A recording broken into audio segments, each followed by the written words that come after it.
Bonjour, aujourd'hui on va étudier les techniques de pétrissage sans robot. Alors pourquoi, vous me direz-vous? Parce que ça peut aider tout le monde. Alors là, le seul truc que j'ai fait, là, j'ai juste mélangé la pâte dans mon robot parce que, bon, on va dire, vous avez, ça c'est pas pétri, vous voyez, c'est juste une pâte, elle est mélangée. On peut voir, c'est un réseau glutineux, il y en a pas. Il n'y a pas de réseau glutineux, il n'y a rien du tout. C'est juste mélangé, hein. Alors, il faut comprendre, je vais vous expliquer les principes des réseaux glutineux. Il faut imaginer que c'est des tout petits fils qui se créent, des tout petits fils qui après deviennent plus grands, ils s'agglutinent pour devenir plus grands, pour devenir des grands fils, pour après devenir des... Imaginez des tout petits fils au début, qui après grandissent. Or, on ne crée pas des tout petits fils en étant des gros bourrins. Donc, le mieux souvent, c'est de s'y prendre petit à petit. On commence doucement et on monte en vitesse, on monte en progression, de manière à ce que ces petits fils se créent, ça s'agrandisse, pour à la fin, on y va, et à la fin, ça donne des grands fils. Alors, il faut comprendre que pour faire des réseaux glutineux, il faut que votre farine puisse faire des réseaux glutineux. Donc, ça vous ramène au choix de la farine. Si vous choisissez des farines de force, ça sera plus simple. Si vous avez une farine du commerce, ça sera plus difficile. Et dans tous les cas, même si vous avez de la bonne farine de force, si elle est vieille, votre farine, qu'elle est un peu âgée, qu'elle a, comme on dit, du plancher, c'est-à-dire qu'elle est là depuis un petit moment, des fois elle sera plus forte du tout parce qu'elle aura pris l'humidité ou que elle aura du mal à faire. Même si c'est une très bonne farine pour pizza ou une farine de gros, si elle commence à être un peu vieille, des fois elle aura quand même du mal à faire des réseaux. Après, on a les farines comme les farines de seigle, les farines de maïs. Et ça, c'est très difficile de faire des réseaux glutineux avec ça. Si vous mettez que de la farine de maïs, vous n'y arriverez pas. Si vous prenez une farine sans gluten, à la base, vous n'y arriverez pas. Ce qui crée des réseaux glutineux, c'est justement le gluten. Donc, c'est bon. Ça, c'est juste pour les farines. Maintenant, on va aller aux techniques de pétrissage, donc sans robot. Donc, comme je vous dis, on va essayer d'aller progressivement. Donc, la première étape, bon, déjà, on va essayer de bien mélanger ça quand même. Que ce soit un peu plus uniforme. Donc la première chose que je recommande, si on n'a pas de robot, ou si on n'a pas de farine de qualité, c'est de faire une autolyse. Autolyse, juste on va mélanger la farine un peu pour qu'elle soit uniforme. Une fois que c'est bien mélangé, juste on le met dans le truc là, on recouvre.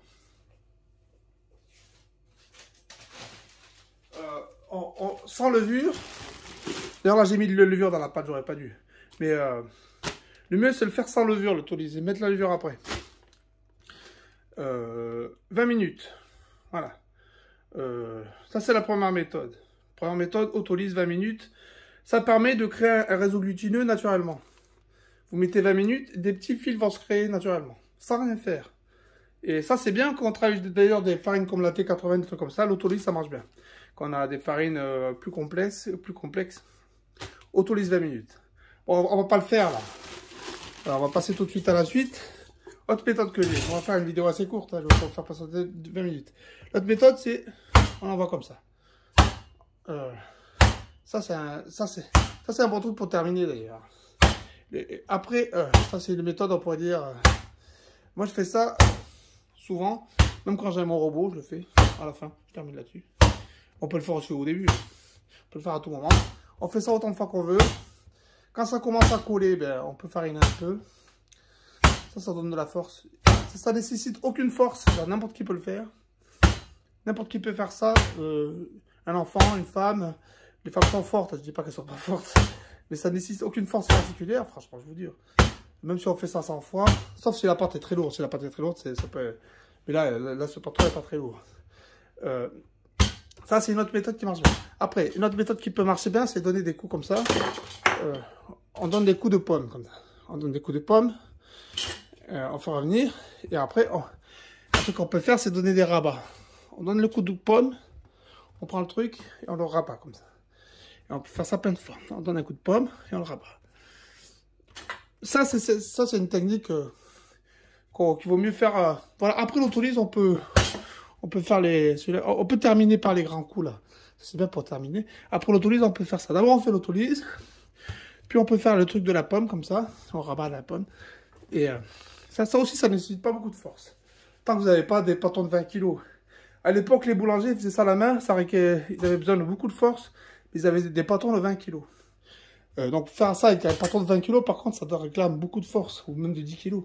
Mais là, bon, pour un ménage, vous êtes dans un ménage, vous n'avez pas besoin de faire des pâtons de 10 kg. Donc ça réclame pas la même force que ce qui était nécessité pour les boulangers d'avant. Après, une dernière méthode. Vous le mettez là-dedans. Vous prenez un bâton. Bon, je vais prendre ça. Ça sera le bâton. Et vous prenez pour un pétrin, vous tournez. Et ça, c'est une méthode aussi. En gros, vous simulez le pétrin, tout simplement, avec un bon bâton. Je trouve pas que ce soit le plus adéquat, mais ça marche. Et le mieux, c'est de varier les méthodes si vous avez du mal. Essayez de faire 10 minutes. Et hop. Donc, on va essayer de voir ce qu'on peut faire en 10 minutes. Maintenant, je vais aller avec un petit peu de... On va voir si on peut pétrir une pâte simplement, comme ça.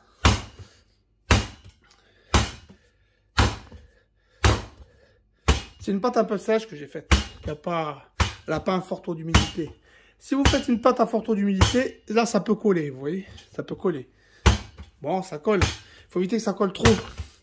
Si ça colle un peu, vous farinez un peu, vous essayez de décoller. Parce que sinon, ça devient difficile. Et cette méthode, toutes les méthodes avec un fort taux d'humidité, c'est un peu délicat. C'est des méthodes, elles sont simples à faire avec un taux d'humidité pas excessif. Si la pâte est vraiment très humide et qu'elle commence à coller dès le début, commencez au bâton, là-dedans. Si c'est une pâte vraiment humide, je pense il faut commencer par autolyse. Moi, si je voulais faire une pâte humide, la pétrir à la main, 1, je fais autolyse. 2, je fais au bâton, comme j'ai dit. Un gros bâton. Quand je vois que ça commence à se décoller, j'essaie de la décoller. Je passe ici, j'arrête comme ça, puis je fais des rabats. Vous n'êtes pas obligé de travailler avec une pâte humide aussi. Tout le monde cherche la pâte humide en se disant la pâte humide, ça sera plus moelleux. C'est pas une certitude que la pâte humide soit plus moelleux.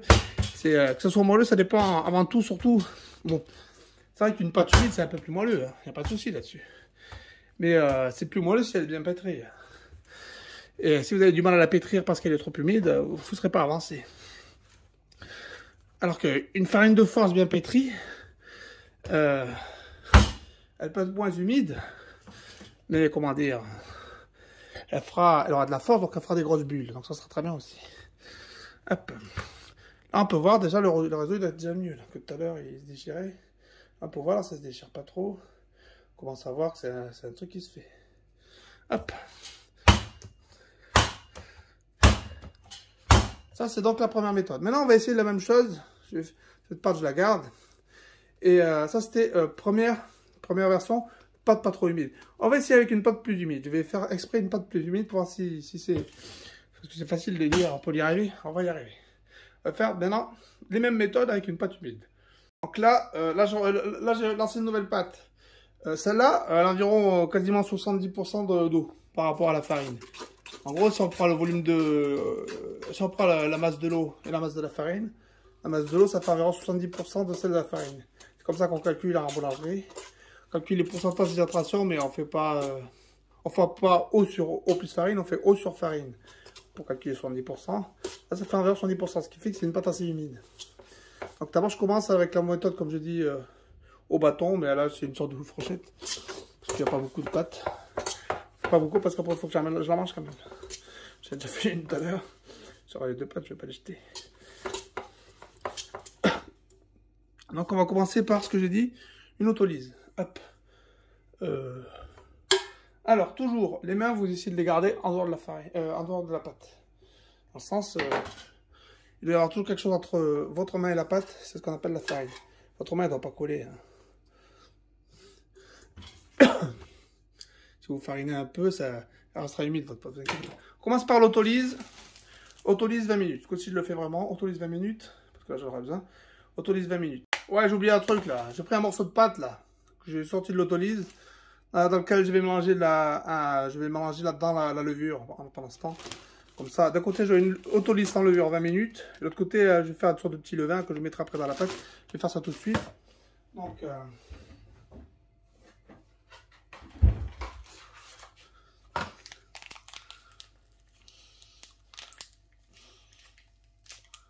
Là, je mets un petit peu de levure. Il n'y a pas beaucoup de pâte, donc pas beaucoup de levure. Je mélange. C'est une pâte encore un peu liquide, donc je devrais y arriver. Ou sinon, il faut faire ça au début avant de mélanger, comme j'ai fait là. Un peu de liquide. Si on le dissout pas bien, on peut rajouter un petit peu de liquide, juste une cuillère d'huile. Sinon, vous calculez bien au début, il ne faut pas oublier, parce que ça, j'avais oublié la levure. Avant qu'elle soit bien dissoute. J'ai mis un peu d'huile.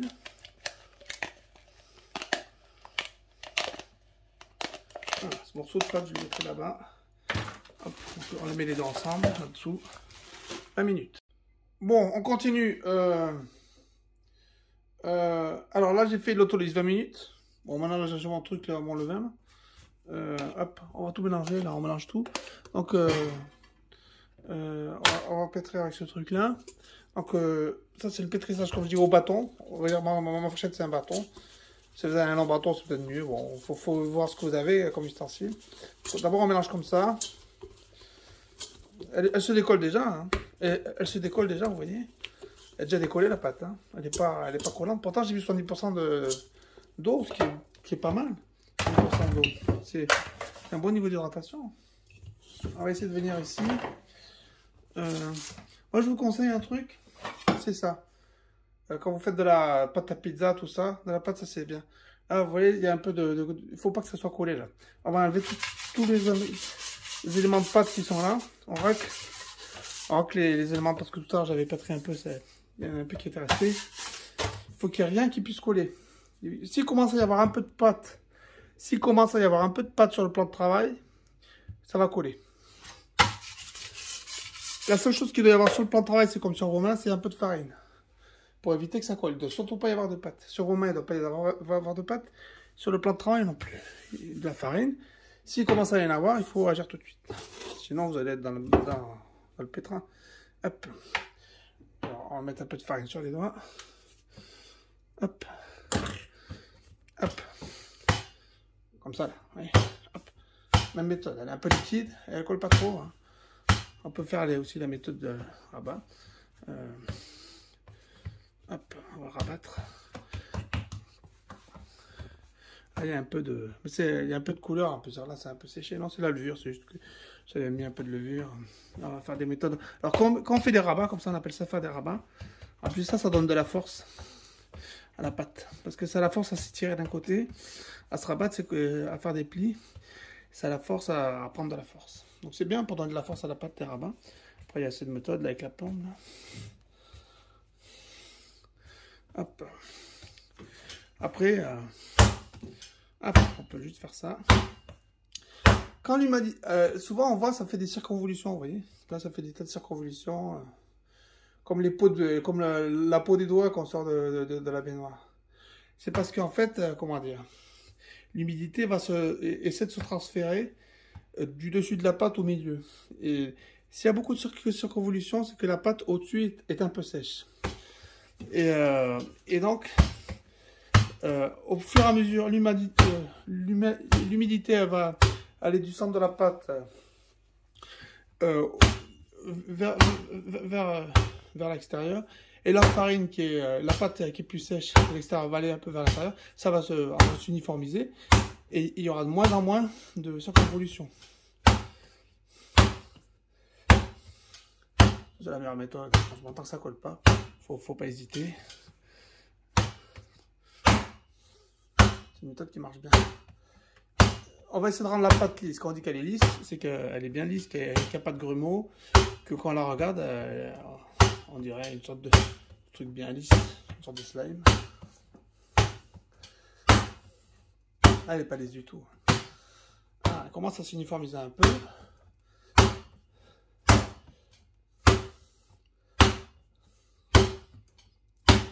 Ah ouais, on voit qu'il y a des grumeaux, vous voyez, ça c'est pas lisse. Hop.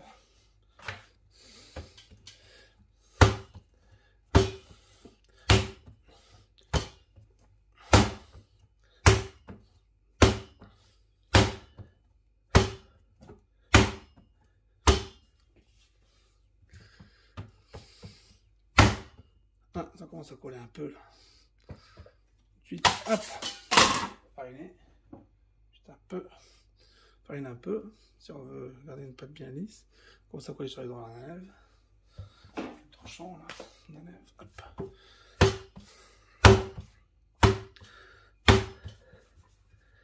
On peut aussi bouler comme ça, là. Moi, j'aime bien faire ça. C'est une sorte de boulage. Ça permet de faire passer l'humidité rapidement. Après, il y en a, hop.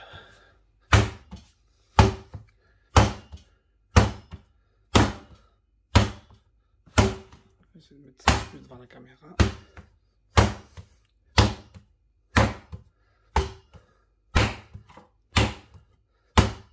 Hop.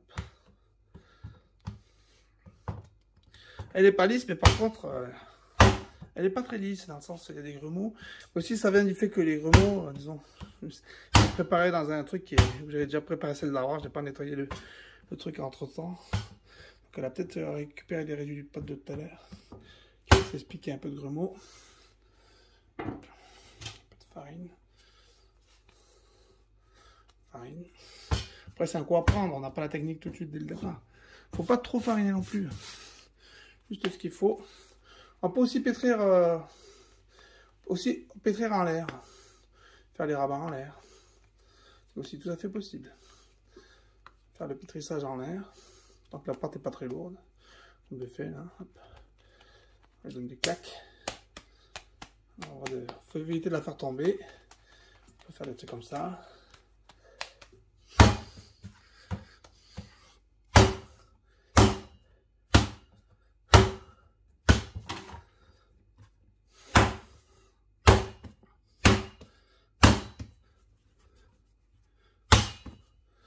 Ouais, c'est bien. Comment ça va? Pas besoin de robot pour faire de la pâte. Même il y a beaucoup de robots, ils pétrissent mal. Si on n'a pas le robot qui convient, elle ne sera pas super bien pétrie la pâte. Des fois, on fait mieux à la main. Là, je boule à une main. Hop. On continue.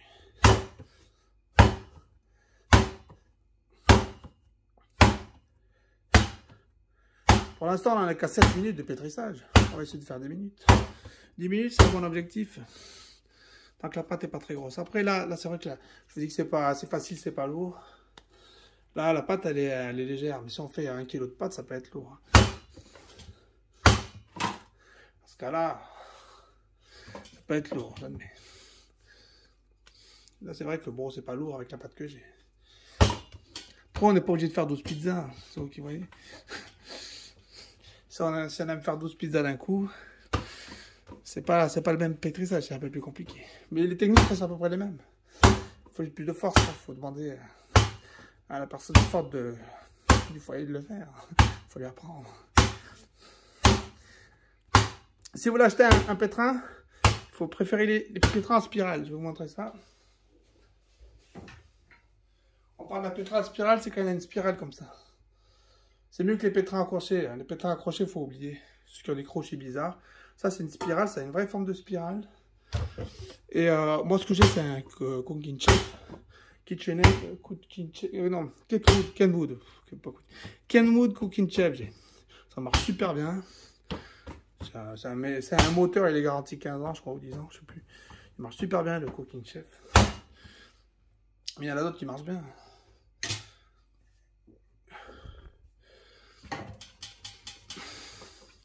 Il y en a d'autres qui marchent bien. Moi j'aime bien le Cooking Chef et ça marche super bien. On appuie sur les boutons.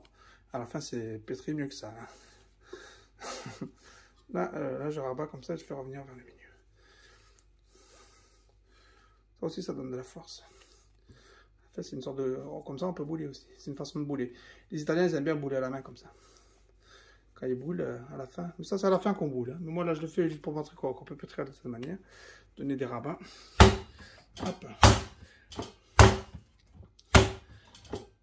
Les Italiens ils aiment bien mouler comme bouler à la main comme ça, comme une mozzarella. Il y en a d'autres qui préfèrent bouler à la table, les Français préfèrent.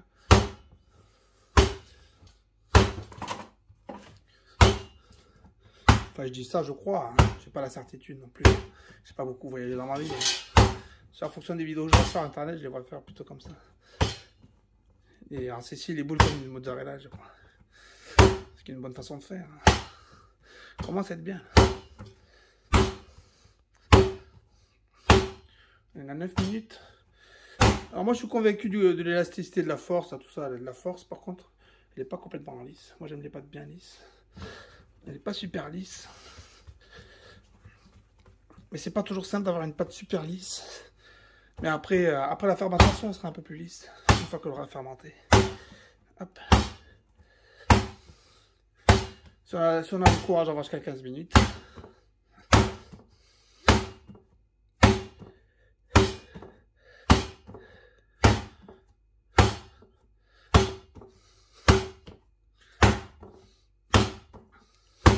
La méthode marche bien quand même. Après, il ne faut pas trop pétrir non plus. Des fois, ça n'avance plus rien de pétrir. Voilà, là vous avez en gros les méthodes que je préconiserais pour pétrir à la main. Donc la pâte, elle n'est pas super lisse là, on est d'accord. Si pas, je fais pas ça tous les jours pétrir à la main. Mais elle est quand même bien. Après on boule comme ça. Ça c'est la façon française de bouler. Enfin française, je sais pas, je dis des bêtises. Je sais pas d'où ça vient. Voilà. Ça c'est la façon numéro 1 de bouler. Bouler à la main comme ça. On peut faire à deux mains si on a une grosse boule. C'est une façon de bouler. On boule, après, une fois qu'on boule, hop, on met le truc dessus, on laisse reposer.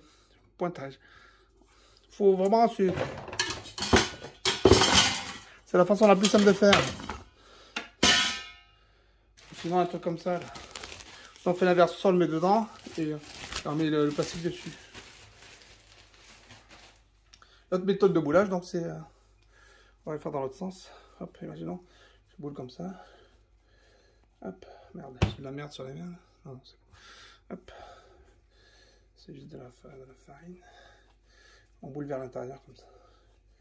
Faut faire attention parce que cette méthode, on peut vite tendre la peau un peu trop. Hop, on boule. En dessous, c'est comme ça. Hein.